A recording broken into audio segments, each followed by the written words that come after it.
রহমতুল্লাহি ওয়া বারাকাতুহু। আমার নাম মিনহাজ। আমি বেগুনহাটি নূরে মদিনা হাফিজিয়া মাদ্রাসায় পড়ালেখা করি।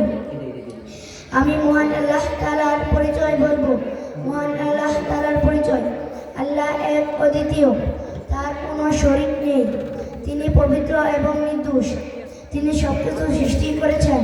এই নশ্বর জগতে আমরা যা কিছু দেখতে পাই বা না পাই, সবই তিনি সৃষ্টি করেছেন। যেমন মানব, দানব, পাহাড়, পর্বত, চন্দ্র, সূর্য, তারকারাজি, ফুল, ফল, নদ, নদী ইত্যাদি। তিনি সকলের পূর্বে থেকে আছেন, তার শেষ নেই। তিনি অনাদি এবং অনন্ত। তিনি কারো মুখাপেক্ষী নন। সকল প্রাণী ও বস্তু কেবল তারই মুখাপেক্ষী।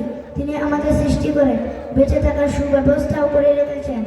এক কথায় আল্লাহ সবকিছু সৃষ্টিকর্তা, পালনকর্তা, রক্ষাকর্তা ও রিজিকদাতা। মহান আল্লাহ তাআলা মানুষ ও জিন জাতিকে একমাত্র তারই ইবাদতের জন্য সৃষ্টি করেছেন।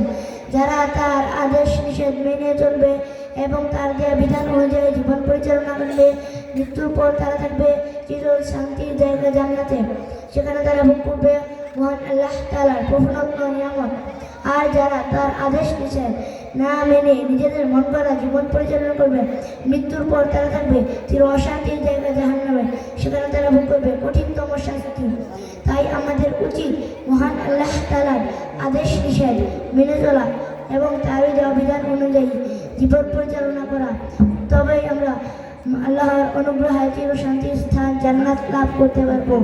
হে আল্লাহ, আমাদের তৌফিক দিন। আমিন। আসসালামু আলাইকুম ওয়া রাহমাতুল্লাহি ওয়া বারাকাতুহু।